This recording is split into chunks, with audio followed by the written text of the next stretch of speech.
Good afternoon, and welcome to BBC Two.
Welcome to Back to the 80s, the podcast that travels back through time in a rose-tinted DeLorean. Yes, folks, it's that time again where I, Dreadwind, aka Glenn, kidnap somebody in the old nostalgia times and whisk them back to a time that was much simpler, or so it seemed. Back when we were all nippers, mostly, and all we really had to worry about is getting home in time for nightmare, and not the literal shitstorm that seems to be the world at the moment. But enough of that. Let's go back to the nice, warm, cosy bath of nostalgia. Joining me this week is a gentleman who hasn't been on, wasn't on that long ago, should I say, which is amazing because he spent like 2 or 3 years trying to get him on, and then he's on within the space of 2 or 3 weeks, which is fantastic. It is, of course, friend to the podcast and all-round general nice, good guy, Mr Christ Vint. Hello, sir, and thank you for inviting me on again, as always. It's always fun to be here, and I have a funny feeling that it was a couple of years ago, this week or so, that I hopped on with yourself and Sam Palmer, which came up on my time hop, so I thought the timing of that was very, very spooky. That is quite awesome, isn't it? Yes. Well, yeah, there we are. Like I say, it's been like 2 years we've been trying to get you on, and then within the space of 4 weeks you're back on again, which is fantastic. Yeah. We should keep doing this. We should, and apologies if you, with me having on, you have a certain drop in subscribers. But yes, I always enjoy being here, hence why whenever you extend the invitation to come on, yes, it was 3 years ago, back to the 80s, episode 201. Blimey. So, yeah, by my count, this is probably going to be episode 314. Wow. So yeah, just about 100 episodes later. You know, soonish is what, you know, we said we'd get you back on soon. You're back on soon, it's fine. No problem at all. How have you been this week, sir? How are you? Yeah, I've been okay, obviously, with this hurricane, Ophelia and things, obviously. Over here in Ireland, people getting to go home early, roofs being blown off things. Thankfully, we've all been okay. We've had power, whereas a couple of friends down south, unfortunately, haven't been so lucky. But yeah, it's been a, in inverted commas, fun time. But I'm looking forward to go to a convention next week over in London, so looking forward to that. All right, okay. Who's going to be at that one? Because if it's the one I think it is, there's going to be quite a few good people. Yeah, MCM in London's the one I'm going to. So it has Anthony Mackie, who I'm meeting, Stefan Kapicic, I'm going to say, who plays Colossus in Deadpool. And it has like Haley Atwell, David Bradley, and a couple of other people. I think Julian Glover was just announced today. So we're looking forward to doing that and going there with a couple of awesome people too. So that will be a lot of fun. Excellent stuff. Anybody other than Anthony Mackie you've got confirmed that you'll be seeing? I'm going to meet him. I'm going to meet Colossus. Going to meet, who was the other one I booked? I've booked 4 of them, and I can't remember who the other one is now. One of them's Guy Henry, who's basically the guy who was the body on set for Grand Moff Tarkin in Rogue One. Yeah, and I cannot remember for the life of me. Andrew Scott, that's the other one. Oh, right, Moriarty. Yes, I had to do that one. He's a good Hamlet as well. I actually went to see Hamlet during the summer in the production that he was in. And yeah, it was very good. Interesting enough, I actually saw Hamlet the other week because the National Theatre does stuff at cinemas. All right. So they actually record stuff and then send it out to cinema. So we actually saw Cumberbatch's Hamlet. So we've seen both of them now. We just need Marty Freeman to step up and do Hamlet. Oh, well, sure, you can go and see him in Black Panther whenever it comes out. This is true. I am actually seeing him in Labour of Love at Christmas time at the theatre in London, him and Tamsin Gregg, which is going to be cool and awesome. No diss to Sarah Lancashire. I'm sure she's a great actress, but I really like Tamsin Gregg. Mm-hmm. So I'm really looking forward to that. That should be amazing. Speaking of the Black Panther, did you see the joke that somebody's done on the poster? No, is this to do with Martin Freeman and Andy Serkis? It is, yeah. Yeah, I have. Yeah. I'm going to say it. I'm going to say it anyway because it amused the crap out of me. So the Black Panther poster is mainly black people on it because it's set in Africa, and you know that's who lives in Africa generally. The only two white people on the whole poster is Martin Freeman's character, the agent, and Andy Serkis's character. And somebody said, haha, they're the two Tolkien white guys. Oh, I laughed. I thought it was really funny. Yeah, I saw it on Twitter and I was just like, oh, that is good. That is very, very good. Also, cracking poster as well. That poster looks awesome. Well, all Marvel ones do. That's one thing they always seem to do well is the posters and the trailers. They always seem to put a bit of oomph into them as well. So it's always good to see them come out. Chadwick Boseman looks great as Black Panther again. Mm-hmm. Yeah. But he was good in Civil War, to be fair. Oh, yes. I know a couple of my friends don't like him because they prefer Bucky, and Bucky is my least favourite person. Fuck Bucky. Yay! Way to go, Glenn. You're on the right side. I don't give a shit about Bucky. Who cares about Bucky? The only Bucky I care about is Bucky O'Hare, which is more 80s related. Exactly. No, fuck Bucky. I don't care about Bucky. Black Panther over time. I was a bit worried, you see, because it could have gone very wrong. And you don't want it to go wrong, because, you know, you want more people of colour in superhero roles. We've already got Falcon, who's great, by the way. I'm very jealous of you meeting Anthony Mackie. He's in another good film as well, it's the top line there. But, yeah, you want more black superheroes, so I'm really glad that T'Challa turned out really, really well in Civil War. So I'm actually really looking forward to Black Panther. I'm Forrest Whitaker's in it, because he's in everything. Yes, yeah, he is in everything, so he is. As long as he doesn't say about the book, Ellie. Like he does in Rogue One, that's fine. He's great. I love Saw Gerrera. He's mental. I thought it was fucking great when Saw turned up. It was like, oh, dude, he's really fucking off the chart. He's great. I stay here.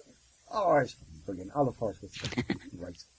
He's mental in most things that he's in because he's a proper actor. So it's like the two dudes who go mental in roles that they're in, and there's him and Denzel.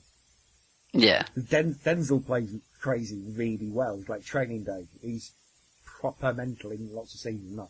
It's like, yeah. So we need to get him in the Marvel or DC universe as well, Denzel, because then I'll be very, very happy.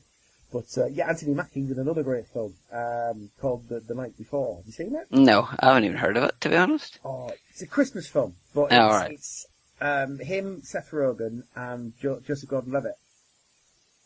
Basically trying to do, they're all sort of grown up, they're sort of 20-somethings on the road to being grown up, and it's the sort of their last big Christmas blowout before, because they always have these massive Christmas parties or do crazy things at Christmas. And it's just about these adventures that they have, these mental adventures they have, and it's really funny. It's far funnier than it has a right to be. But Anthony Mackie's really good at it as well. I will watch that whenever Christmas comes around.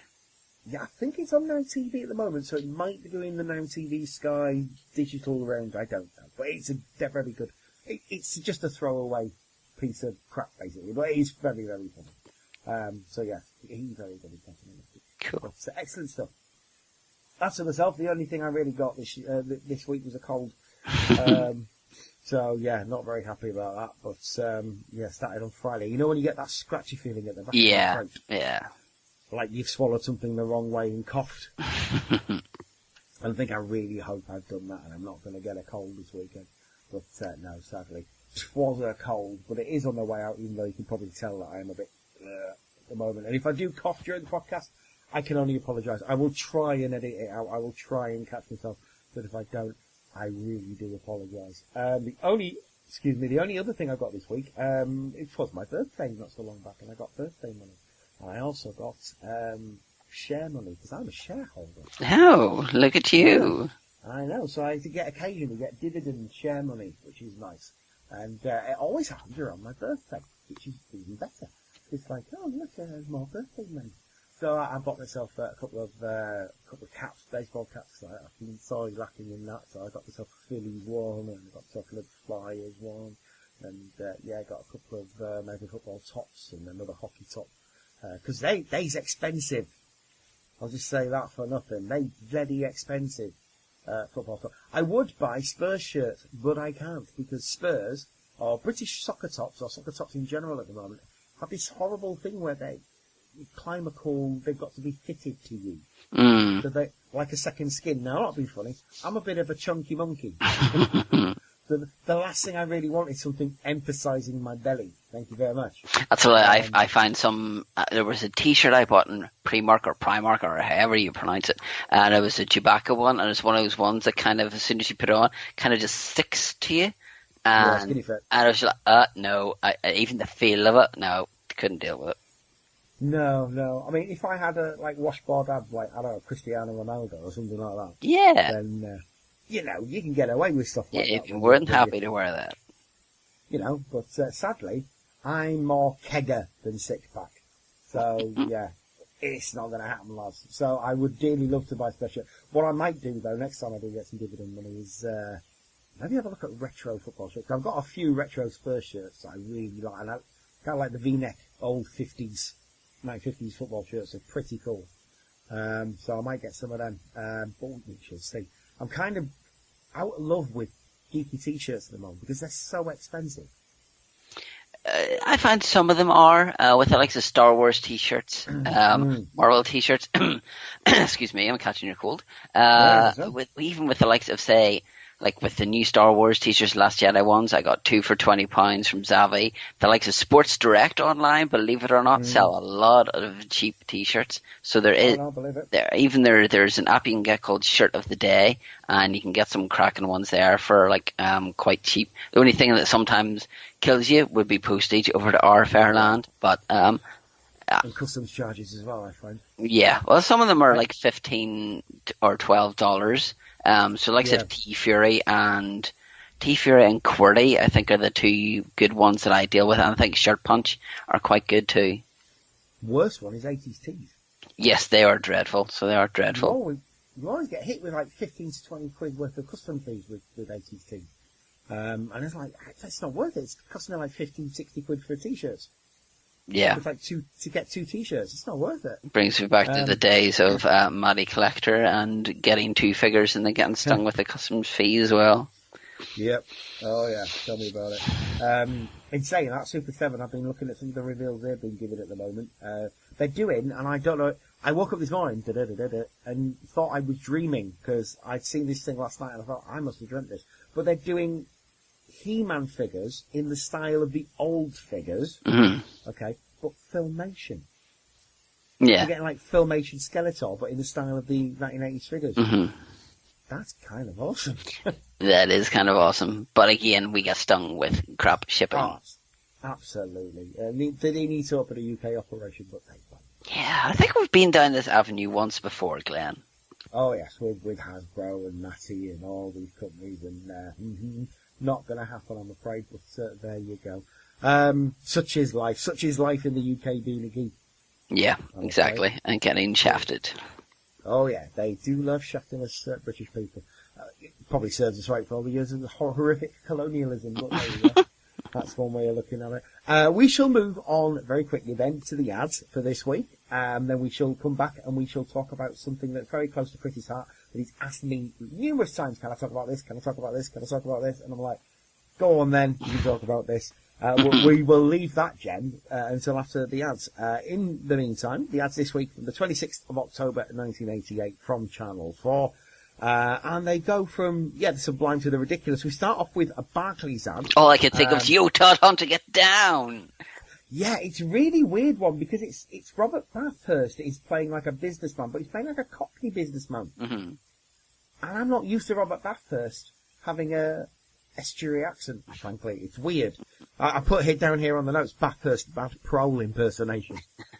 Because, like, anyone who knows Robert Bathurst's acting, he's extremely posh. Yeah. Like, super posh. I mean, even on Cold Feet, he's super posh.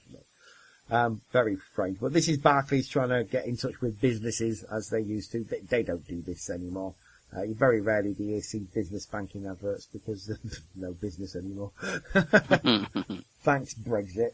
But anyway, moving on, Mr Muscle is the next advert, and it's the one where they used to, for one reason or another, have a sort of wimpy-looking guy doing all the housework and scrubbing off the grease because Mr Muscle's that strong, you don't have to be a strong man. I can relate. Yeah. Sure, yeah, well, exactly. I just don't do it. And the funny thing on the notes of the actual YouTube video is that, I think it's Ian Richardson doing it. It's like, it's clearly Robbie Coltrane, mate. It's clearly Robbie Coltrane. But never mind. Next one, very, very strange one. It's ad for a chocolate bar called Whisper in this country, which is, I've never liked them. But it's... How can you not like Whisper? Have you ever had a Whisper Gold? Yeah, I don't like Cadbury's caramel. It doesn't taste of anything. This may be my last appearance ever in this show. I've never liked Whispers, to be fair, mate. I never liked them. And they took them away for a long time. Are they still with us? Yes, they are. Did they take them away? Oh, they're still here. Because they did take them away for a long, long time. But, yeah, it's starring Derek Jameson, who was a Sunday paper editor and became a TV personality. In a really interesting way. What happened was he lost a court case. His paper lost a court case. And he himself lost a lot of money and was declared basically bankrupt and sacked from the paper that he worked from. And TVAN said, well, you can review the papers or review films if you want to. And he said, okay then. And then overnight he became this sort of big TV star. But it was done completely out of necessity. He never had any aspirations to be a TV star at all. Very strange. So it's him at an opera or at a concert of some description with Andrea Previn. I'm going to say Andrew Preview then because of Morecambe and Wise. But yeah, yeah. That's the only reason I know that man is from Morecambe and Wise. So I'm glad you said that. Oh, I would probably imagine a lot of people knowing more from Morecambe and Wise rather than being the massive conductor that he was. But never mind. But yes, Andrea Previn, or as they like to call him, Andrew Preview. But anyway, weird. The next one's even weirder because it's for Nokia. It's not for mobile phones. It's for the ITT Nokia television. Now, I sat up straight when I saw this advert because I had one of those. Oh, wow. About 15 years ago, I used to live in like a one-bedroom bedsit type affair. And the telly I had, my first ever telly that I ever owned on my own, was actually one I bought from a second-hand shop, which was an ITT Nokia television. I can tell you, it wasn't a bad television, actually. Actually, it looks all right from that, and we go like, yeah, can I plug in Sky? Yeah, you can. Oh, the sound. Oh, yeah. And you're like, oh, wow, this takes me back. It's like, I didn't even know that Nokia made TVs. Yeah, well, Motorola did as well, apparently. Oh, did not know that either. Yeah, very strong. Well, Motorola made radios, I think, first, but then obviously got into mobile phones, and apparently they're coming back, Motorola. Nokia, not so much anymore, really. I don't think kind of the bottom fell out of the market for them, didn't it? But, yeah, Nokia TV. Obviously, as opposed to today's standards, it's a piece of shit. But then we'll be saying that it's 20 years time we've all got hologram TVs, won't we? So, you know. Yeah. There we are. Next one, boring advert, really dull, boring advert for Halifax Pension Service. We're not going to dwell on it. Rubbish. And then a really horrendously boring advert for Simple products. Simple, i.e. the people who don't put any deodorant in their soap, so you use it and it doesn't really clean you. Yeah, but at least it's not got horrible chemicals in it, right? Because all chemicals are bad, even though most things are chemicals. Yeah, chemicals bad, okay. Yeah, exactly. And then finally, one of the best adverts ever made, even though it took literally no effort to make on the side of Carlsberg.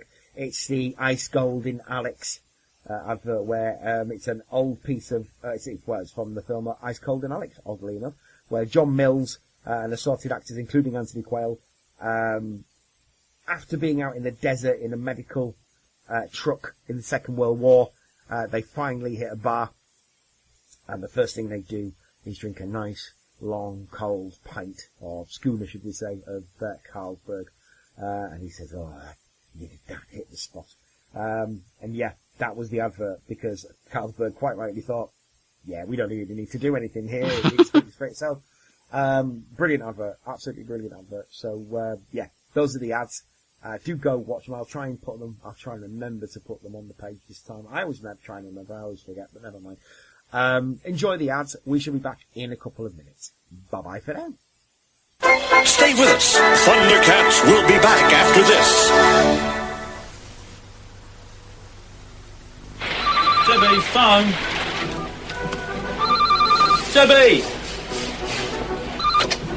Walton Mouldings. I see. Just putting you through. Hello, Walton here. Yeah. 20,000. Pardon? Sure, no problem. Okay, I'll be in touch. Barclays? Robert Edwards, please. Bob, it's Richard. I need to talk to you about a loan for a new machine. Can you come over?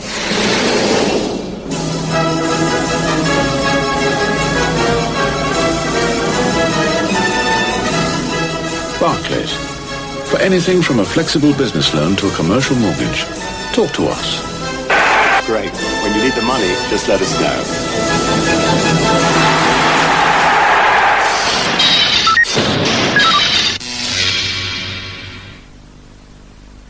To prove that Mr. Muscle Range tackles the filthiest of jobs with plenty of muscle, we gave it to someone with none. It will devour the greasiest of ovens. Cold. It restores to new the grimiest of tiles. In fact, however stubborn a job, it's so powerful it even cuts down elbow grease. Mr. Muscle loves the jobs you hate. And now there's a window cleaner with added vinegar. Yeah, Andre, what's all this about you and these whisper bars? Can't leave them alone, can you? No comment. Hang about, you can't keep quiet about a whisper. Bit tasty, these Cadburys. Well, I can't deny that. Ha! So you do have a crafty nibble. Ha ha! I can see the headline now. Andre can't even conduct himself. You can't keep quiet about a whisper. An ITT Nokia. Great picture. Digital. Digivision. Can it link with satellite technology? It can. Ooh.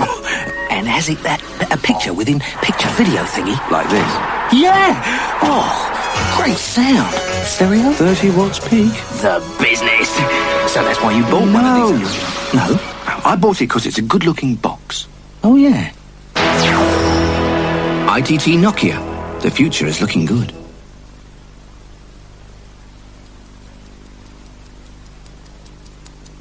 If you don't get the best pensions advice,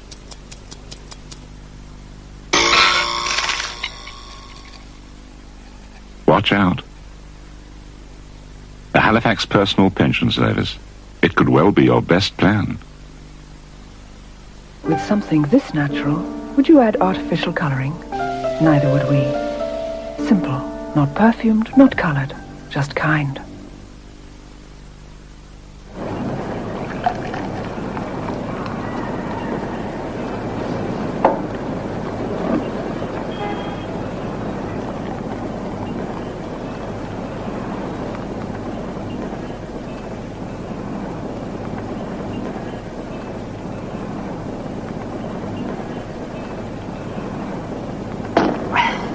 Carlsberg. Worth waiting for. Still probably the best lager in the world.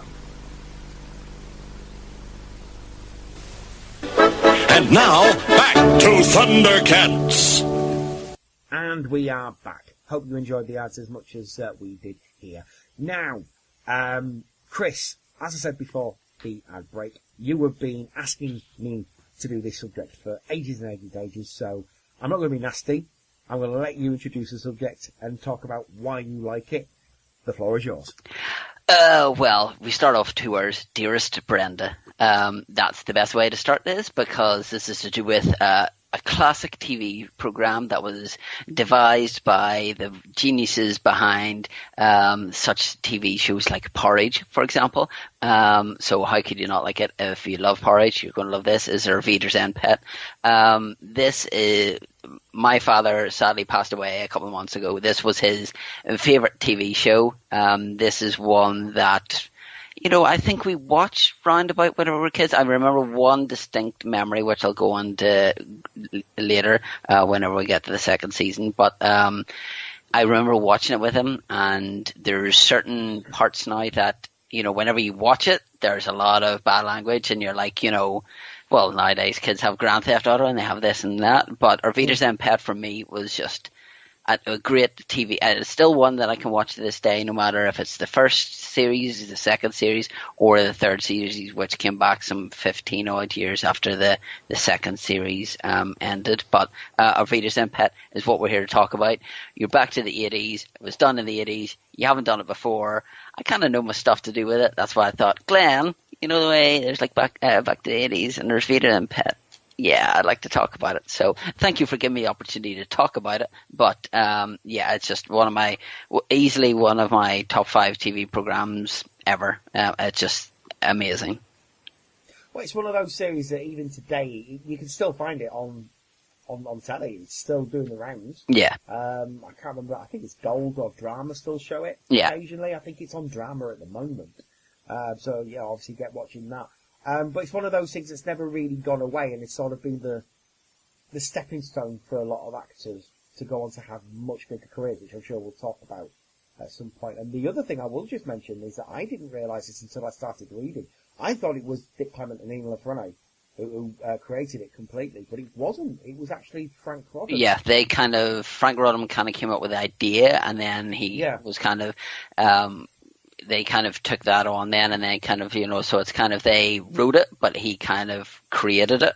But yeah, it's just putting their pens to it. But, like you say, there's so many household names that for me, like whenever they mention, this character, this person, I'll be like, oh, that's Barry from Auf Wiedersehen, Pet, before I'll mention, oh, that's, Scabbers from Harry Potter, as an example. But yeah, there are just so many household names and so many funny stories about people auditioning for it, and so many cameos by other actors as well, which I don't know if you know about, so we'll get onto that later on too. Yeah, and also if you don't know the name Frank Rodham, you should, because he's an extremely rich man, because he's the man who came up with MasterChef. Yeah. He came up with MasterChef before it was MasterChef. So that was the first series of MasterChef where it was Lloyd Grossman and a nice cosy little Sunday night show, and it was good. But then they brought it back in 2005, and it's become, whoa, I mean, it's like franchise all over the world now. So I would imagine Frank is quite a rich man. I would say that both he is a rich man and the other two are quite rich men as well from their time doing this. Well, yes, Dick Clement and Ian Frenais wrote things like Porridge. They wrote things like the Likely Lads stuff. So much other stuff, and they brought back Porridge as well. There, the guys who are writing Porridge now with Kevin Bishop, and you can tell because it's very, very good.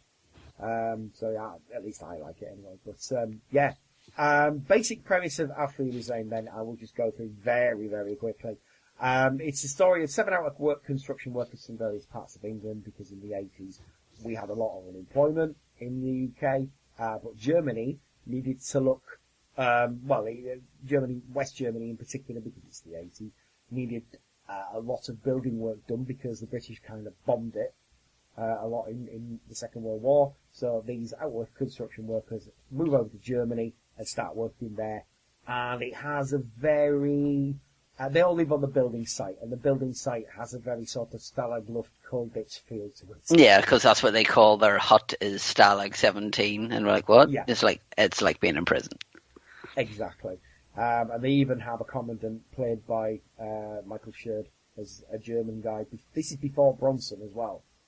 So, he hadn't even been Mr. Bronson yet. So poor Michael Schurd, he just played bastards throughout his career and was very good at even, but, I've heard interviews with the man, he was the nicest man alive. The workers are, you've got Barry, who's an electrician from the Black Country. He's a boring man. Yes. Always talking about his West Bromwich industrial building society and playing ping pong and things like that. Exactly. And played by the brilliant Timothy Spall. He's great.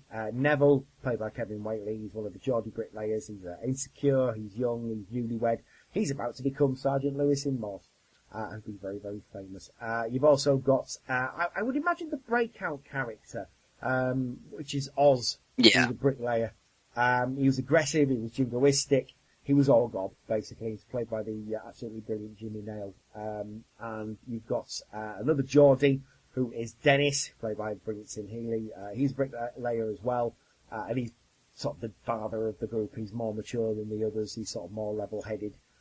You've also got the Bristolian bricklayer, Bomber, played by Pat Roach, wrestler Pat Roach, friend of Harrison Ford, Pat Roach as well, and rounding it out, you've got Scouse, ex-con plasterer, and Moxie, and you've got Wayne as well, who's a joiner, and is a womanizer. Mm-hmm. Played by the late great Gary Holton, who sadly was not around for the third season whenever he came back. So no, he had died of drug overdose, I think, didn't he? Yeah, and obviously Christopher Fairbank, who we've seen in the likes of Guardians of the Galaxy and Who Are You? Whenever he was in the 1989 Batman. Arguably, he was the first one of all of them to make it as an movie film. Pat Roach, I suppose. Yeah, because Pat Roach was the only person to be in, apart from Harrison Ford, to be in the 3 Indiana Jones movies. Yep, and God, he was in Krull as well, I think. And he was in Never Say Never Again. Wasn't he in Star Wars? Did he? I'm sure. You know, you're thinking Willow. No, I think he was in Star Wars as well. I think he played Vader in some scenes. I'm sure I've read somewhere, I've heard somewhere. It's either him or you're thinking of Superman. He was, he played, did he not play Clark Kent's double whenever in Superman 2, whenever Clark Kent's fighting Superman? He could possibly have played both. Yeah, I think that's what it could be. Pat Roach was in a lot of things. Yeah.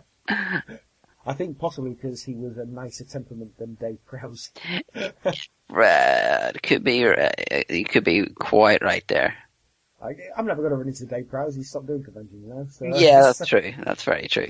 Fuck Dave Prowse. He's an asshole. But yeah. Anyway.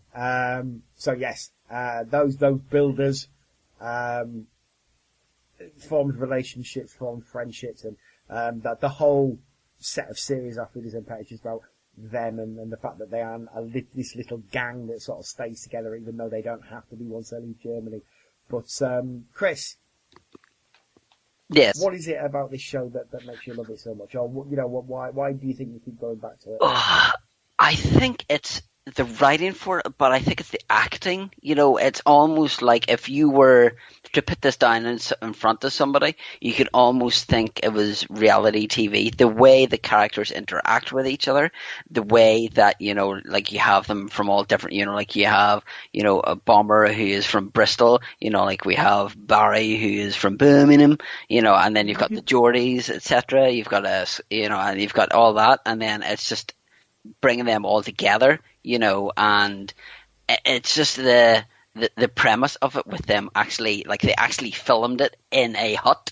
It wasn't, you know, that they had a little part of it and then it was on to luxury. No. That was a hut that they filmed that in. So then you had all the dirt from them walking in from outside and the mud and everything. You had the coldness in there. So when you see them in that hut, they have all the cameramen and everything around them. So I'm sure it was absolutely boiling in there. But I just love the characters. You know, you can identify with the characters. You like the characters, but more importantly, you care for the characters. You know, Dennis is coming from a broken home where him and his wife are going to get divorced. Neville has left his wife. Oz has ran away from his wife. You know, like as you say, you know, like Wayne is the womanizer and Barry obviously, you know, utters the immortal line whenever Wayne's trying to get him to flirt, asking, "Would you like to come back to our hut?" And that's his flirting technique. And it's funny and it's sad at the same time, but it's just brilliant. And it's something that whenever, I'll talk about it later, but whenever it came back, I was really excited for it. I thought, I hope to God that they do this right. And then whenever I saw the same two people in, whenever I saw, the Clement and Frenais doing it again, I knew it was in safe hands. But the only thing was how they cope getting away with Wayne. But again, we'll talk about that later on. But it's just a great TV show. If you haven't watched it, like, I know that there was a part. Obviously, you've got very. You're probably used to my accent, you're probably used to Glenn's accent, but whenever you hear a Geordie as rough, and I mean rough, as Jimmy Neal, you near enough to have subtitles in it, because I remember seeing a documentary thing to do with, there was a scene whenever Dennis is saying to Bomber, going like, different fret, Bomberman, we'll come back to you later on, right? Okay, catch you in a minute, like, and then there was an extra go like, I'm sorry, I couldn't possibly understand what you were saying, because he's obviously speaking in his Geordie dialect. He's not trying to he's not trying to put on a different accent. He's talking like he normally talks whenever he's walking the streets or whatever. And she couldn't understand what he was saying. And it's just like, oh, right, okay. I'm sure it's something that, like if it was over in America, it would definitely need subtitles, because they couldn't understand a word it was saying, like. Well, exactly. Jimmy Nail is perhaps the most Geordie man in Christendom. Yes, because I think that whenever he came in, they thought whenever he auditioned, he was very, very rough, and even he said that whenever he went to audition, he looked at the clock and it was like 5 minutes past his interview time and was getting up to go, and he went, oh, Mr. And they said his proper name, they're ready to see you now. And he was just like, oh, I'll just go in and wing it. And if I get it, and I don't. But because he was so raw, they saw something in him. And again, whenever it went, it went to ITV, to Central, obviously, they were saying, like, he's very rough, you need to get rid of him. And it's like, no, he is the main cog in this wheel, and you can't do that, And, it was one of those ones that was on, I think, a Friday night. And publicans were complaining because their bars were empty, because people were at home watching their features in pet. That's how big this TV show was back in the day, before video recorders and all that jazz. Yeah, definitely. I mean, it was a huge series. I remember everything. It's one of those things where everything stopped for our features in pet. And obviously, it's one of those things that it's like a time capsule, because it's almost like a lot of Clement and Frenais stuff. There's as much social commentary as there is plot and dialogue, and you can go back as far as the Likely Lads and whatever happened to the Likely Lads, and that's a time capsule of the 70s. It tells you everything you need to know about what was happening and what was going on in the 70s. With obviously Bob coming back and having nothing. So he'd come back from the army and he had nothing. Whereas obviously the other guy, he's aspirational and he wants to better himself and he wants to get out of the working class and become middle class. That's the 70s. Whereas the 80s, all that stuff is gone, and it's about people just surviving. Because it's near enough 34 years ago since the first episode was actually aired, and that's just scary whenever you think of that, And whenever you look at the first series, like you have people in it, like we have the guy who is in Star Wars, who's he played the principal in Grange Hill. I can't remember his name. Yeah, Michael Sherd. Yeah, but you also had Ray Winston, who appeared as a cameo, and he is completely softly, it's not like, oh, you slag, drink my snot. Like he's very, like he's a army man who's on the run, who's, went AWOL, and, the guys kind of pick him up as a hitchhiker and kind of look after him. And then obviously, like in the second series, you have the likes of, say, Bill Patterson guy. Yeah, you have him. You have Kevin Lloyd, who you may know as Tosh from The Bill. Got to get a Bill reference in there as well. So, and then you've got like so many recurring characters, Frenais in there as well. Yeah, you've also got the likes of, say, I can't remember her name, who played Kevin's or Neville's wife, Brenda. Julia Tobin. Yes, that's the one. Yes, that's the one. Yeah. Yeah.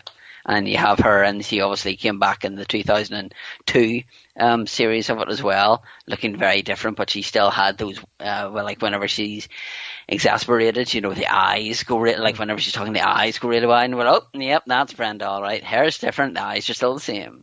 But yeah, I just love the series so much, and just, seeing the characters interact with each other, and knowing that, like there's, like you have the music, different music at the start and the end, which we'll go on to in a minute or two. But, there's in the second series, they have a tune what's called Get It Right, where they mention song, like going like just strangers thrown together, like, and they kind of done that, but they're kind of more friends now, where Barry says, if I wanted them to be here at the drop of a hat, so he kind of sends a message out that he needs his house built before his wedding, and they all obviously come, and like there's a funny part where we said about Neville.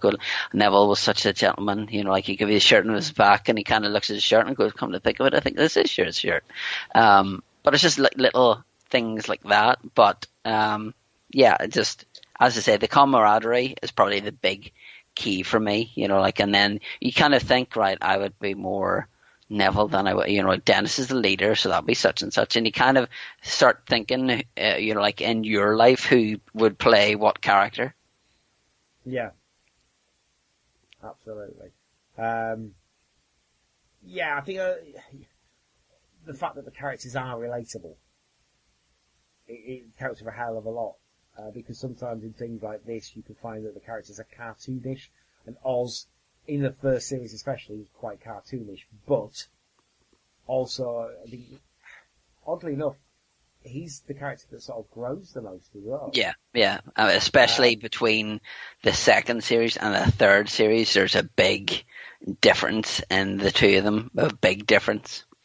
Yeah, absolutely. And obviously, you've got characters like Dennis, who seems like a leader, but it's not someone you would look up to as much as you think he should be. Yeah. He's got a bit of a dark side, but, obviously Barry is, again, he pretty much stays the same as Barry. So, people like that don't change, apparently. Moxie, obviously, is an ex-arsonist. He's always got this sort of dark side. You've got Bomber, who is sort of the social conscience of the group, I would say, probably. Wayne's the Jack the Lad, and he's a bit of a wide boy, a bit of a geezer. I'm a geezer, I'll nick anything. They've got every personality in there, but they're all completely relatable, even Oz, because like I say, he starts off as his leery, shouty, irritant, and then by the end of the series, he's a grown man with a son who's gay and a singer, and who's actually he's really proud of. Mm-hmm. Spoilers, by but yeah, so you've got all these different diverse characters, but they all seem to come together. And of course, Noel Clarke joins the cast eventually as well. Yeah. Herr Grunwald, you're thinking of as well. Yes, that's it. Shirt. Yes. Like I say, ended up playing Mr. Bronson. You boy. Brilliant. I love him. Another guy that I don't think you mentioned, Michael Elphick's in it as well. Yes, he he plays somebody who comes into the oh god, I'm trying to think of his character name.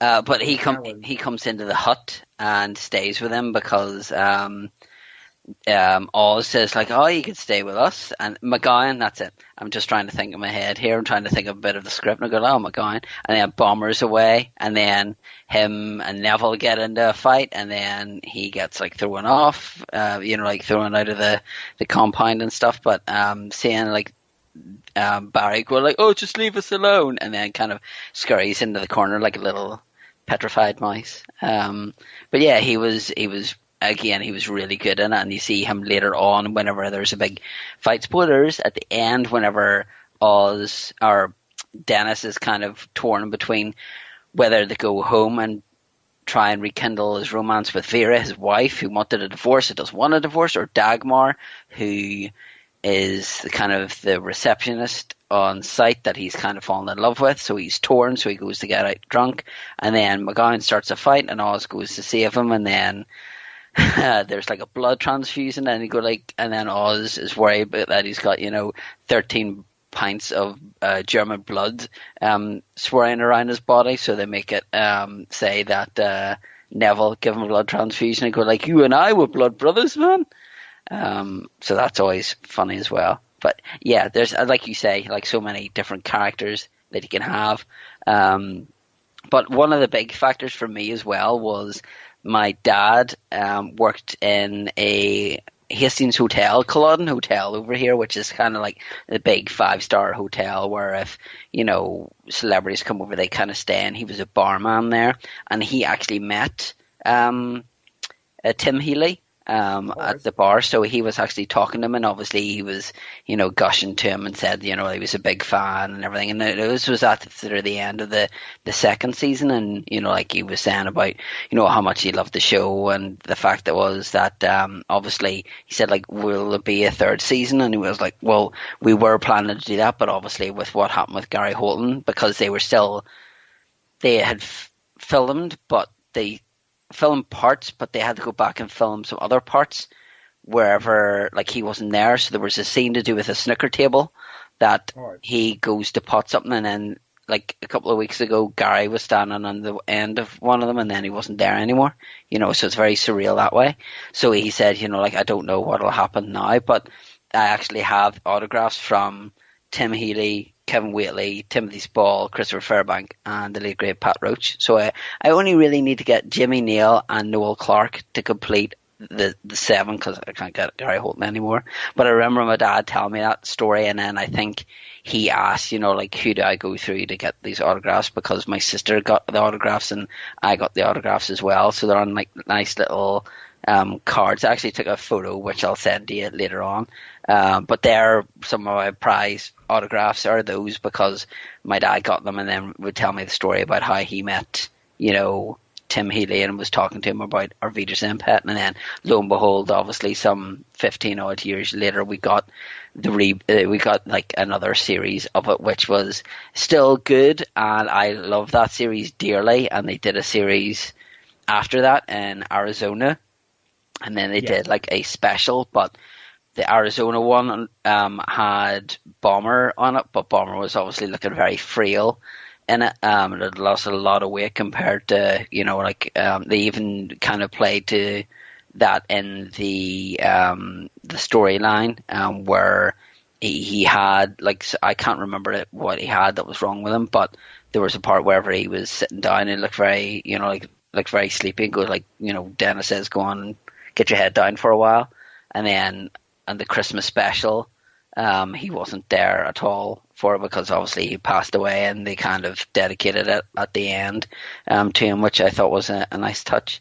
But I would have to say, though, that as much as I love the original series, the second series would kind of do it for me, because of them getting back together, seeing how they come together. Like, Neville doesn't have any work. Barry is like has his own business, which is going bust. Moxie is in jail. Dennis is running around for Ali Fraser because he owes $6,000 to him.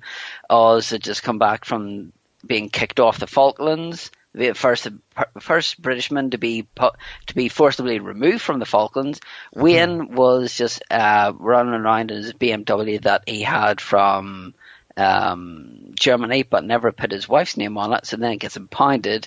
And then Bomber, he's just doing this and that.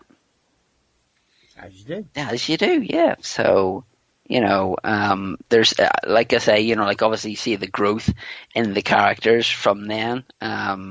And then like we say, we have Bill Patterson, who plays Ali Fraser to an absolute T, might I add. He is just an absolute villain in this, and just absolutely terrific. And we have, I can't remember his name, Arthur somebody, who plays Arthur Pringle, who's like the barman where they stay for like all of a day before being kicked out, because Wayne sleeps with his daughter. Nice one. Brian Pringle, I think. There we go, yeah, who played Arthur Pringle. Yeah. Yeah, there's a theme there. But look, Brian Pringle was great as well, because he's usually the bad guy in like Carry On films or that kind of. He was the bad guy in what's it called now? Norman Wisdom one, The Early Bird. You know where the milkmen? Yes. Have you seen that one? Mr. Grimsdale's. That's the first film I think Mr. Grimsdale's in. All right. But he's the rival milkman because he was quite a big, imposing kind of fella. He usually played like Sergeant Major sort of type, a bit like William Hartnell used to when he's, before he became the Doctor. Mm-hmm. He was in Brazil as well, if I remember correctly. So he's in a lot of stuff over the years. Let's have a look. I'm just looking up his filmography here. So he's in things like The Bulldog Breed, that kind of war film. He was in Three Men and a Little Lady. Oh, wow. As an old Englishman. But like I said, Brazil is in Built Bullshot, which is a great film. Excuse me, I do apologise. But yeah, loads of things. So he was a great character actually, Brian Pringle. And they did get a lot of good actors in there as well. Just people I really, really enjoyed. Let's have a look, sir. So Kevin Lloyd just said, Bill Nye was in it, as you said. Michael Angelis was in it as well. It was in sort of the dark version of Auf Wiedersehen Pet in Boys from the Black Stuff. Sort of like, if you think that Auf Wiedersehen Pet's a bit gritty, but it is light, Boys from the Black Stuff is just horrendous. It's just, no, we never want to go back to that time at all, but we kind of are. But, no, there was so much sort of variety in the show, because obviously the first series you had them in Germany, in the second series obviously you had them in Wolverhampton and doing houses up and stuff like that. And then Arizona was season 3, and then series 4 was Cuba and things like that. Mm-hmm. So it's just like the gang having adventures, as you say, around the world, and just being very, very cool about it as well. Now the careers, we should go on about what they did after as well, before we have a bit of a reminisce about that living all right. But we'll just talk about what they did after. Now, the person with the most surprising career, we'll come on to him last, so people, because you wouldn't think that of all of them he would have that career. So obviously we mentioned Timothy Spall, mm-hmm. who you could tell was a good actor. When you look back at it, you can tell this is a man who's quite a good actor. Oh yeah, because even whenever he was auditioning for parts, the agent would phone, or somebody would phone his agent and go, well, we're looking for somebody who's not Birmingham. We were like, you know that he's not from Birmingham. That is just an accent. So that is how much of a good role he did as Barry, was that, everyone thought he was, from Birmingham. Absolutely. I think some people still think he is. Yeah. I think some people to this day still think that Timothy Spall's from Birmingham. He's not. But, brilliant actor, and would go on to be in so many things where he's sort of critically acclaimed. Be quite a big Hollywood star as well. He's been in some big Hollywood films. As we said, he was Scabbers in the Harry Potter film, Peter Pettigrew. Is that right? Yes, that's right, yeah. I'm not a big Harry Potter fan, but I knew that, and that's really scary, isn't it? But he would be in those films, and he'd be in lots of, like you say, plays that have been critically acclaimed, lots of TV series. He's just like won awards at the Union. Yeah, one of my favourite films that he was in was with, God, my names are skipping me, but he was in The Damned United. Oh, yeah, he was, God's sake, what's his name? Brian Clough, it was the other guy. I'm so sorry, I've forgotten his name. I know, I could see his face, but I can't remember his name. And I know he does like Peter Taylor. Yeah. That's just when you go blank. Yeah. But he was Peter Taylor, who arguably was Brian Clough's sort of. He was Brian Clough, basically. Mm-hmm. Clough was the mouth and the tactic, but Peter Taylor was the brain behind the mouth, basically. Yeah. That's a great film as well, Damned United. Yeah. I love the way it's basically played as a love story as well. Yeah, like he comes back and kind of gets on his knees to say, I need you back, Peter. Yeah. What's he doing, Mum? That's a great film. Michael Sheen, brilliant as Brian Clough as well. But everybody, the problem I have with that film is everybody says, oh, Michael Sheen, brilliant. And he is, but Timothy Spall is just as good as Peter. Yeah, he is, yeah. And Jim Broadbent is great as the Derby County owner as well. Did you forget he was in it? Yeah, he's a big Sam as well. But yeah, he's been in things like, all the Harry Potter. He was in Lemony Snicket film as well. He's in The Last Samurai. He's in Topsy Turvy, which is a great film. Life is Sweet. He's done a lot of stuff with Mike, what's his name? Mike Lee, there we go. He's done loads of stuff with Mike Lee, and he's mates with Alison Steadman and likes working with her. He's in Gothic as well. He plays Polidori in Gothic, which is a great film. It's all about how Mary Shelley came up with the idea for Frankenstein. Quadrophenia, which is classic, let's face it. He's done Hammer. He's done another film called Still Crazy, which we'll go on to in a bit because it's kind of... yeah.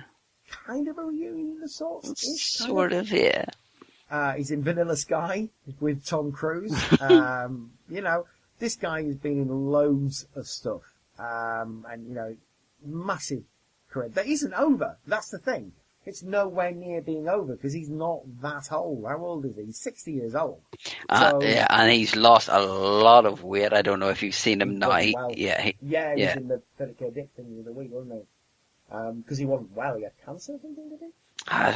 I couldn't tell you, but he looks good, compared to what he is and what he was, because he was a bit of a big fella, Mm. Oh, absolutely. And, of course, he's got a son who's a very good actor as well in Rachel.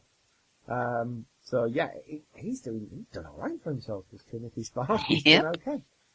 Somebody else who did very well for themselves is Kevin Whately, who hasn't gone down the film route, but he's done lots of plays, and he's majorly known for being in another iconic series, like I said, Inspector Morse, who was Detective Sergeant Lewis, who again played I'm not going to say dull, because he wasn't dull, but he was a sensible family man type. Yeah. Who, was the opposite of Morse, who was this very lonely, very grumpy and bitter man, whereas Lewis definitely isn't a grumpy, lonely, bitter man.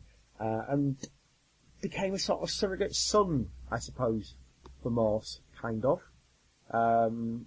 If not sort of big brother, I don't know. I always thought he was sort of father, son. I loved Morse. I loved Sergeant Lewis. Come on. Yeah, my mum really enjoys the heck out of those two shows. I came to the point that wherever I worked for Extravision, throwback to last episode, there was one of our regulars who had Morse, and Morse was like maybe a 50 or 60 DVD box set. They copied all of them, brought them in for me to give to my mum. Nice. So my mum had the full box set for nothing. So that's nice. Copyright is not good, and don't phone FACT, the Federation Against Copyright Theft. Yes, don't do that. Although everybody does it. He was in all of those, and then he starred in Lewis as well, and that became a thing when Morse ended, and sadly John Thorpe passed away. Lewis came back on his own as Detective Inspector Lewis, and solved more crimes. And he was an alright series with Lewis. It's good Sunday night viewing. Yeah. If that wasn't on Midsummer Run. And everybody loves a bit of Midsummer, right? I forgot the other day there was an interview on the BBC site with Susie Quattro, and she'd been in Midsummer. It's like, Jesus, everybody's been in Midsummer. Yeah, everyone's either been in Midsummer Murders, The Bill, Casualty, Holby City, or Heartbeat. That's how you know, like, if you want to meet a guest, if they've been in The Bill, you meet them. That's how you know. That's your measuring stick right there. Exactly. But never go to Midsummer. No. I'm not.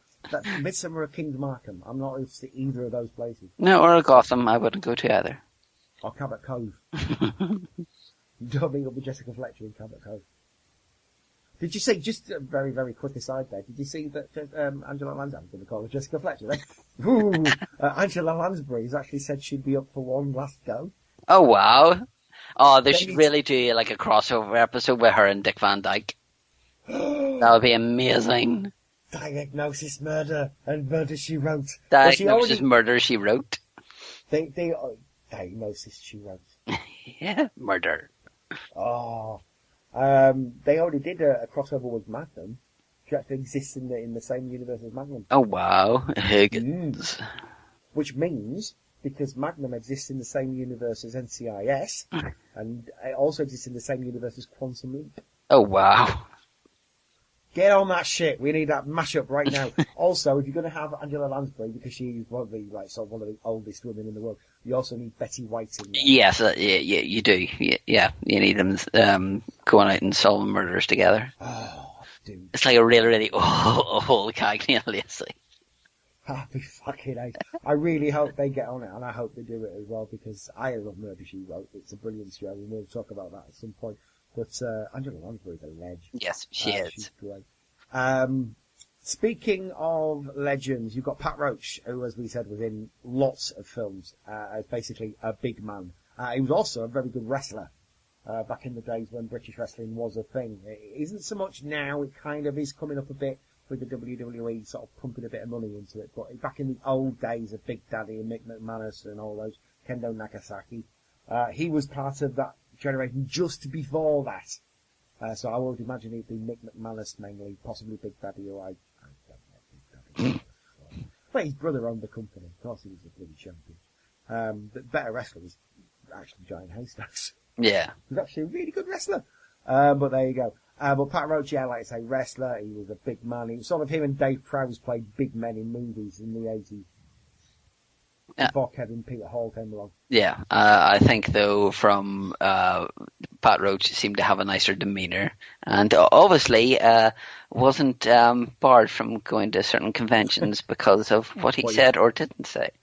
You mean all the Star Wars conventions? Yeah, just like, the official Lucasfilm ones, because he may or may not have leaked something about Return of the Jedi, but, there is a documentary, I think, on Netflix called I'm Your Father to do with that, and then, or watch Justin Lee Collins bring back Star Wars, where he interviews Dave Prowse and asks him about it, something for you to watch there. There's also Elstree 1976 is a good one as well. Oh yes, I do have that. That is a very good documentary. I love Paul Blake. Is one of the best. One of the best people to this day. I still have met. So enthusiastic about everything, and just I would love to meet him. He is so nice. The thing I have signed, he said, "Chris, I shot first, okay," and then Paul Blake, and it's a nice thing of Greedo with George Lucas standing in front of him, and it's like, okay, but it's just a really, really nice guy. Up there with like Jeremy Bulloch in terms of somebody who's done a lot for the Star Wars universe and was behind a mask, but it's a very nice person to meet.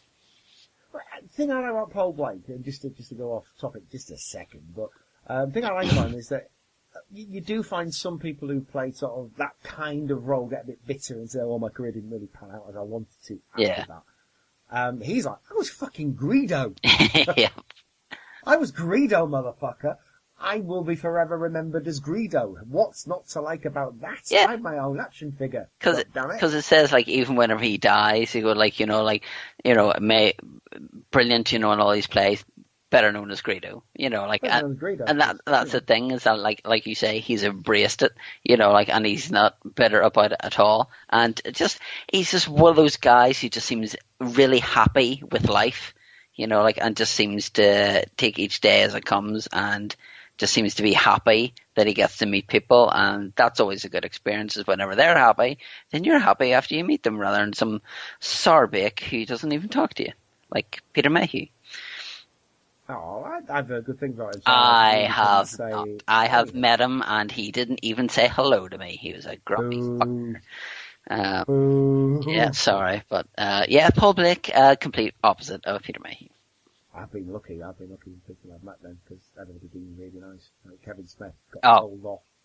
But he got told off because it's taking too long. He says, "No, these people have paid money. I'm going to say something to them." Yeah, Kevin Smith was amazing, and even more kudos to him for donating all his money to, like that Harvey Weinstein or whatever you pronounce it, funded his movies, and any royalty checks he's now donating them to women's causes, which says a lot for him and his character. Oh, absolutely. He's a really nice stand-up guy, and he has had his problems in the past, but a lot of them, he will admit he's not the easiest person to work or live with sometimes. Yeah. But, everybody has off days, everybody has bad days, and to be fair, Bruce Willis seems like a bit of an arse.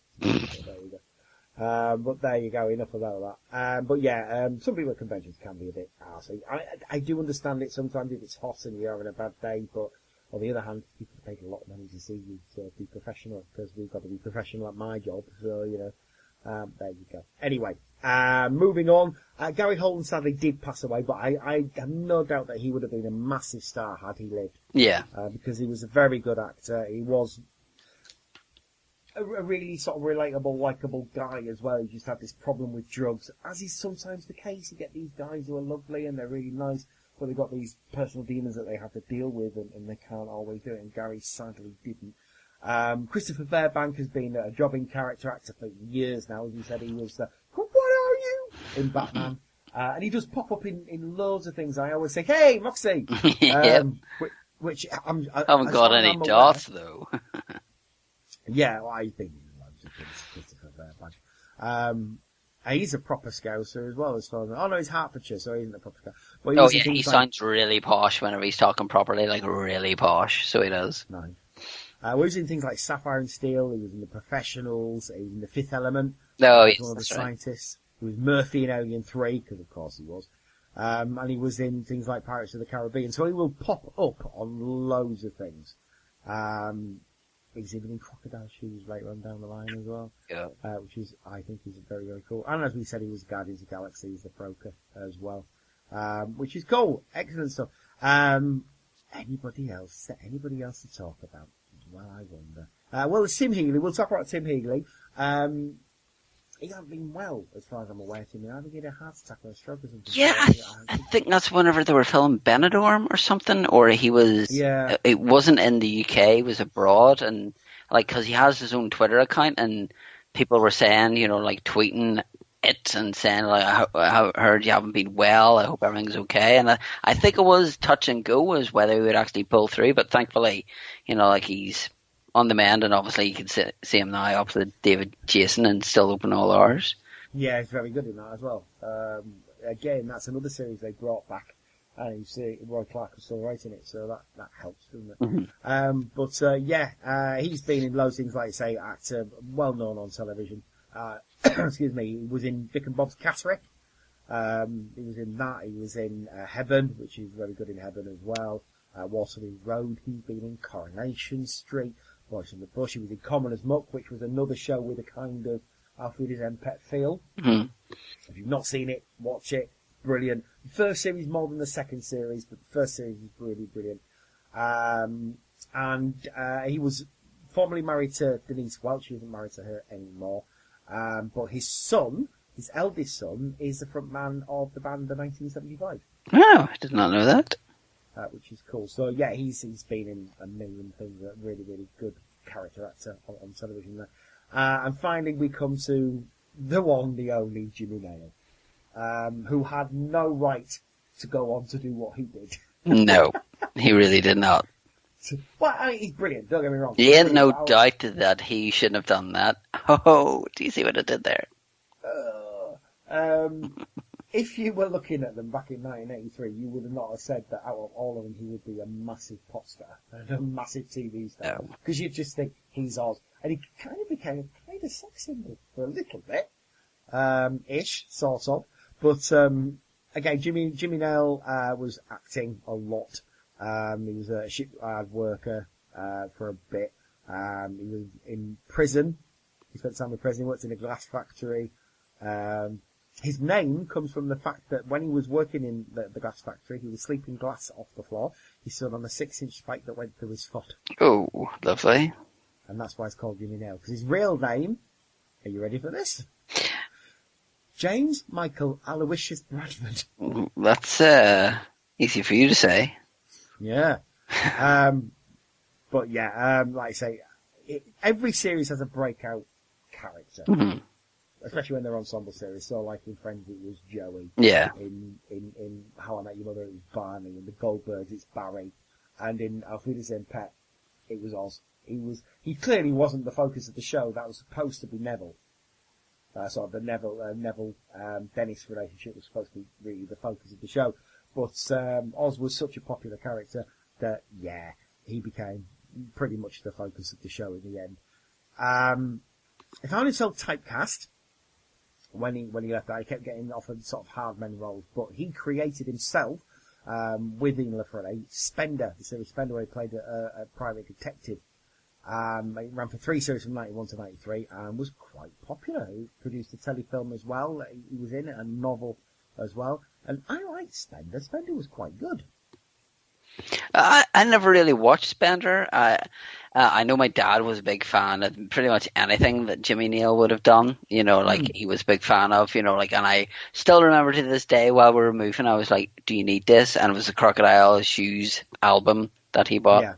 You know, like, and that was the thing, you know, like, so, there's something I'll touch on to do with, Spender / Crocodile Shoes just whenever you finished. It kind of ties into season 3 of Auf Wiedersehen Pet, which I'll get onto whenever you've finished talking about those. But yeah, my dad was a big fan of anything that he did.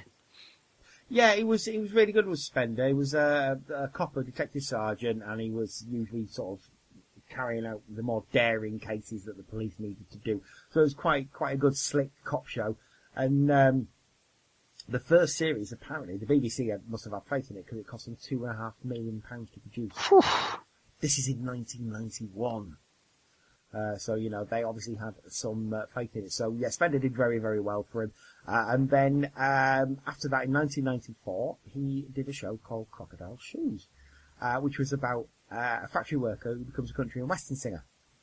And he sang all his own songs. There was Paddy McCullen of Prefab Sprout, who supplied 5 songs to the 2 series. It's all of them recorded by Jimmy Nail, so it was all done professionally.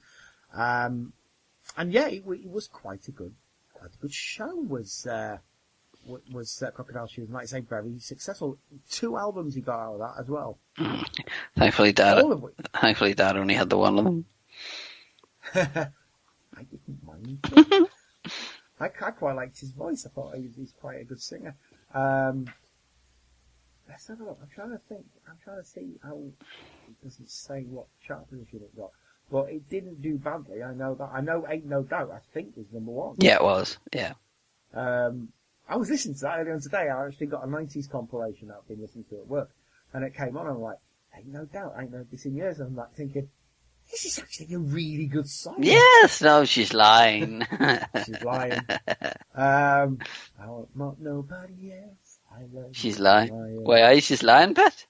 Yeah, you've got a proper Geordie accent as well. Excellent. But yeah, I really like Ain't No Doubt. It was a very good song. And like I say, Crocodile Shoes and Big River. Big River's a fucking great song. It's all about the time and the decline of industrialisation on the time, and the loss of jobs, and the area once being very prosperous and not being prosperous anymore. It's quite an emotional song. Mm-hmm. And it's sung with complete conviction by Jimmy Nail. He's got actually quite a nice voice. Which leads me on to the last thing that he sort of did was a film called Still Crazy, which was done in 1998, just before he retired. He's actually retired now, because he made his money and didn't need to do it anymore. Still Crazy, like I say, 1998 British comedy film, written, unsurprisingly, by Dick Clement and Ian Frenais. And who else did it have in it? Bill Nighy and Timothy Spall? Yep. Coincidence? No. And also Billy Connolly's in it as well, and Steve Maria. It's all about a band that performs at a festival in 1977, and because of misunderstandings and fallings out and ego, the band break up. And then 20 years later, the son of the founder of the rock festival recognises one of the band members and tries to get him to reunite the band for a special anniversary. And it's all about getting the band back together. And yeah, Bill Nighy plays the lead singer, the frontman, who's a complete ego case. And then you've got Steve Rea as Tony Costello, who's the guy who's trying to get everyone back together. And Jimmy Neal plays Les Wicks. And yeah, it's a really fun, good film. I really enjoy it. And there's I can't remember who the drummer is. But the drummer, Bino Baggett, who is Timothy Spall. He's sort of this. Yeah. He's your typical drummer. Nobody really cares about him. He never got any action with groupies or anything like that. But there's been one woman who's been sort of stalking him, and he doesn't know who she is, and it turns out to be the one groupie he did get. And he hooks up. It's Francis Barber, I think, as well. So it's like, hello. But yeah, it's a really good film. It's really fun. And it's not gonna it's not going to change your life. No, it's not. But it did get 73% on Rotten Tomatoes, so that's not bad for Rotten Tomatoes. It's a fun film. Every time I watch it, it brings a smile to my face. Yeah. I like films like that, where it's sort of old band getting back together sort of thing, the one last go around and that. Bill Nye plays basically, what's his character in Love Actually? It's basically that character. Oh, right, okay. Jimmy Mack, that's him. He's basically the same character.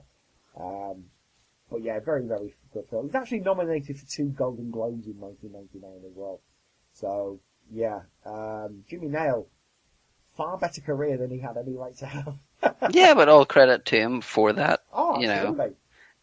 For him doing that. But like I was saying, there was a guy called Sammy Johnson who was a big part of this, in inverted commas, the Geordie Mafia. Even in Auf Wiedersehen Pet, Wayne says the bloody Geordie Mafia. And he appeared in Spender with Jimmy Neal, and he was quite close to Jimmy Neal and Kevin Whately and Tim Healy as well, but he passed away suddenly. He was 48 and died of a heart attack. So they did this thing, a fundraiser thing called Sunday for Sammy, where basically you would have people from Newcastle or thereabouts who would come in and they would do a skit or something, and they would basically put on a show, and then all the money from the audience would go to a charity, basically to do with that.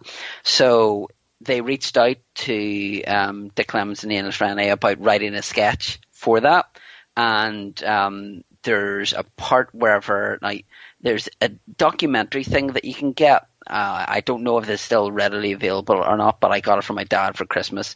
I can't remember the company who did it, but basically it has interviews with all the stars of it and everything. And they said, Tim Healy saying, it was at I can't remember where it was. It was somewhere in Newcastle, but said the ovation was at, whenever they came on, they were talking to go how am I going to explain to Brenda that, all my luggage has been lost and everything like that. And, and then you just hear from the background, that's not all you have to tell her. And Jimmy Neal came out and the place just goes buck daft. And it was from that skit that they did that kind of gained some traction, and that's what led to the 3rd season, was basically that one skit that they did for a friend, which led to the 3rd and then the 4th season. But there's stuff that you can get on DVD. It's just Sunday for Sammy, and then all the proceeds from the DVD sales went to them as well, went to the charity as well. But it was nice just to see those three, doing a sketch outside, away from, just behind closed doors really, and it's just one rickety camera, and you just hear the place erupt whenever Jimmy Neal comes out, and even he says it's something that he'll never forget. Very much whenever Triple H returns from being injured at Madison Square Garden, and the place just goes buck mad, and they're going oh shit. But that's what led to the 3rd season. Obviously, Noel Clarke being cast as Wyman. You go Willie, can he be son? Yeah, you're very welcome, Wyman, because obviously he's black, and Wayne was not. But just some of the stories to do with that are quite funny. But yeah, that's the reason why kind of season 3 happened, was because of that one little concert thing. Nice. Brilliant stuff. Well, like I say, it's been a show that has stuck around for a long time. Like I say, it's still on drama now, and it gets really good viewing figures even after all these years. And like I say, it made stars of pretty much everyone who was involved with it. It's a damn good show. And if you've never watched it, you need to watch it. And it's got a damn good theme tune as well. Yeah, it's one of those other shows that have a theme tune at the start and the end, and they're different. And then obviously we go, we had Joe Fagan who did the music for, so we had Breaking Away, that's Living All Right, Get It Right, and what was the end one of that season 2? Can't remember. And then obviously then Mark Knopfler did the music for series 3. which is Backpacker's Dream. I think he did at the end of it. Yeah, that's that one there. And then obviously the start of it's just like a kind of a guitar kind of thing. But yeah, it's even on his album. Just it's called Backpacker's Dream. But like even there, and I go like, "Why I man?" Like so. Yeah, just the music of it's just great as well. And you can actually get that on CD for the first 2 seasons. And you should do that. You should do. I have, and I already have it on my phone and everything. Yeah, excellent stuff. Great stuff. So, I mean, obviously, it's not coming back. It's not one of these series, I think, that will ever come back. Or will it? Do you think it ever could? Do you think it ever should? It's one of those ones that if it did, it could only really come back with those core 3 of Dennis, Neville, and Oz. I don't, the likes of, we don't have Bomber anymore. We don't have Wayne anymore. He could have Wyman in there, but I think it's one of those ones that you don't really want to tinker with because it's great, and the more you kind of keep chipping away at it, and you keep bringing out subpar versions, it's not going to be as good. Even just the title, Auf Wiedersehen Pet. Why does it have the pet? Because people from Newcastle say, "Why I pet?" They say the word pet a lot, hence that. And even the end line from the Christmas special, whenever she said about what did Brenda say whenever you were going, she just said Auf Wiedersehen Pet, and that's all you need to say. But because those 3 kind of went on the boat again to go back to Germany to work. That's the thing, is that you could have had that and then some newer characters kind of come in the fold and kind of do it that way. But I think you would kind of have to try and think of not putting them in the hut again, but whether to kind of make something else happen to them. You kind of have to thrust the people together because they have no escape, whether it's in Thornley Manor and they're kind of all under each other's feet, or whether they're in Arizona and, Barry's being accused of being a drug smuggler, or whether it's in Cuba and Neville is a secret agent, which still to this day baffles me, but makes me laugh at the same time whenever he wears Man United shirt and says, "Forgive me, Sir Bobby, for I have sinned." Obviously, Bobby Robson, Newcastle manager, probably one of their best managers ever. But yeah, it's one of those ones that I think if it was to come back, I would watch it. But I don't know if it would have the same gravitas and the same awesomeness that the other series hold. Yeah, I think I kind of agree with you there. Maybe don't bring it back. Yeah, don't bring it back. No, just leave it alone. Just leave it alone. Well, that's Auf Wiedersehen Pet. Like I say, it is, if you're in the UK, it is on Drama. Shown every night, I think, at this point in time. But certainly at the weekend it's on. Do go watch it. If you're in America, buy the DVDs. Yeah. Find an online site that may have episodes on. Dailymotion probably is a good place to see it. Other than that, I'm sure there are other ways you can see it if you want to try it. Have the DVDs if you like it, though, is what I would always say. Try and support it because we could get Blu-rays. Not that I think we need Blu-rays of it, but, never mind. It might happen. But yeah, brilliant stuff. Well, I'm glad you got on finally to talk about Auf Wiedersehen Pet. Yes, and thank you for letting me come on to talk about it. There is a great book as well that you can get called That's Living All Right, and it basically chronicles, all their interview process and everything, and actually goes up to season 3, and there's some wonderful or season 4, sorry, because there's pictures of them in Cuba, and it gives you an episode guide and all that kind of stuff, but available from Amazon and other places as well, but it's just a great thing, and it's actually done by Dan Waddell, who's a journalist and author, lives in London, and Frank Rodham as well, so who's the creator, as we said. So pay about $10 for it, but it is a brilliant book to read, and just one that I've went through several times. Excellent stuff. So yeah, go get that, kids, as well. Chris, if one was to want to try and find you on the old wide world of the interweb, where's the best place to do that? They can find me on Twitter and Instagram, Vinto316. You can find me at on YouTube, just Vintomania, and I actually have a blog, which is vinto316.wordpress.com, and also, because of mainly this man here I'm talking to, I came on the show a while ago and I started talking about Masters of the Universe, and I forgot to thank him, so I'm doing this now, and had a great time talking about it. And after that, there was a lot of people messaging me about, like the old shows and stuff.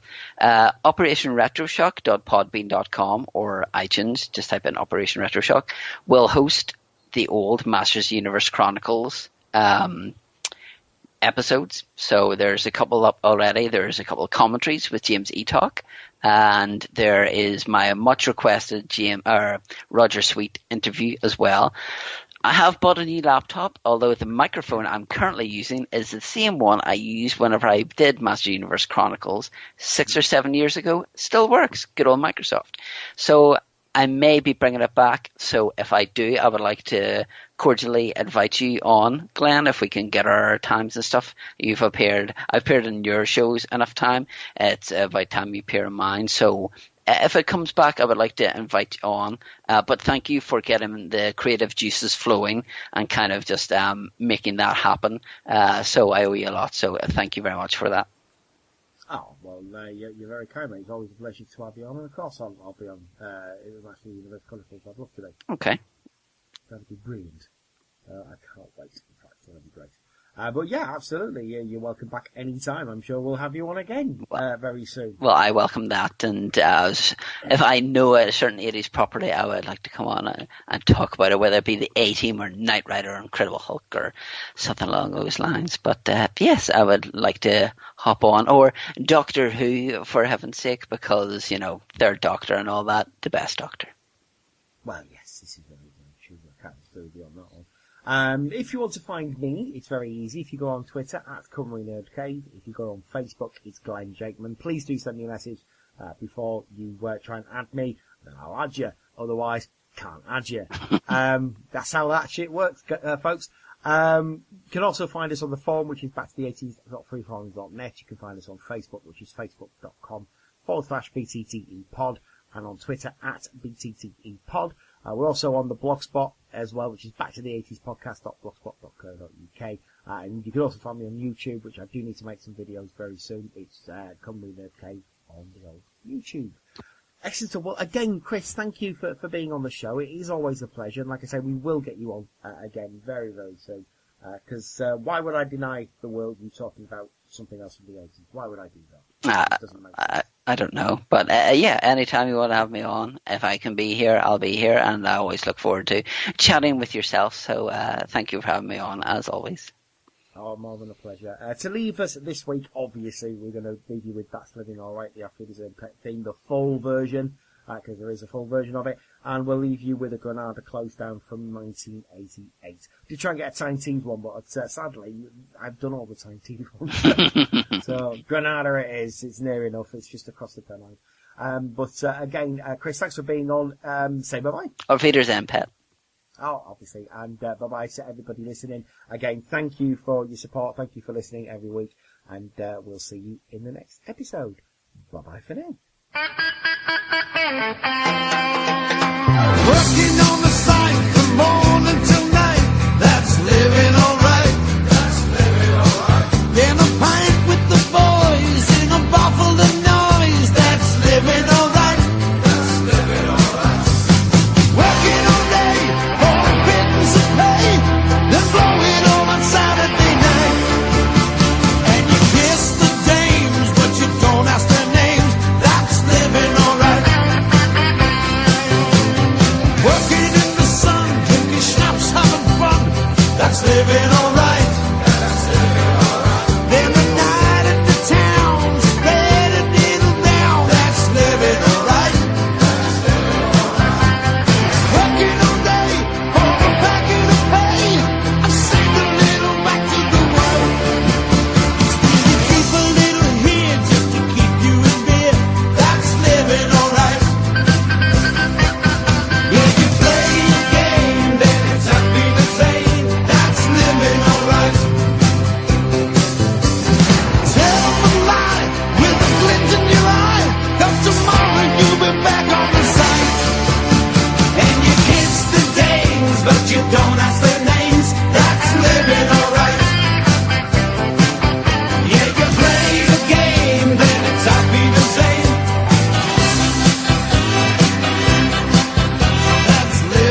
good old Case will be here with another show next Wednesday night at 12:15. OK, that's the end of another Nightlife for another week.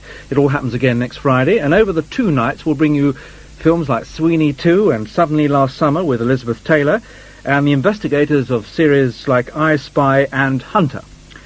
Now, let's have a look at some dramatic happenings. One is happening this weekend. This is ITV and a dramatic new season. The fall and rise of a young East End gangster in The Fear. You said it. You promised. You swore by the Virgin Mary that this would never happen. Follow the fortunes of a streetwise Glasgow bookmaker. Maurice Reeves and Isla Blair star in Bookie. Sylvia, you might as well face the fact that I earn my living because people want to gamble. Small World features Cheers actor John Ratzenberger as a high-flying academic on a worldwide search for adventure, love and glory. The search begins Sunday at 9:30 on ITV. And in this part of the world, the weather. Period of rain crossing the area overnight, and perhaps a few clear intervals by dawn. Minimum temperatures around 5 centigrade, with moderate south to southwest wind. Tomorrow, mainly a dry day, with sunny intervals and only a few scattered showers, mainly near the coast.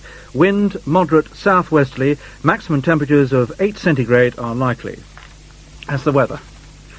Right, white stuff, will you please go away? I've fed up with the snow. We are starting a season of films starring Elizabeth Taylor. The first one is called Elephant Walk, in which she co-stars with Dana Andrews and Peter Finch. It's tomorrow afternoon at 2:30. I'll see you again in the evening. Good night from Colin Weston, and this being the time.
As we part company, why not get together with independent local radio? Good night from Granada. See you again soon, and don't forget this set, will you, to switch it off. Bye for now.